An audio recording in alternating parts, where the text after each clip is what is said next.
Escucha, este no es un cuento, son muchos.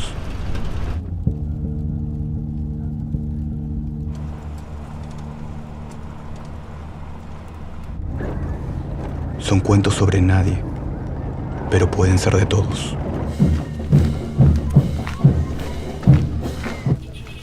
Hablan de la suerte, del amor, del oro y de la muerte.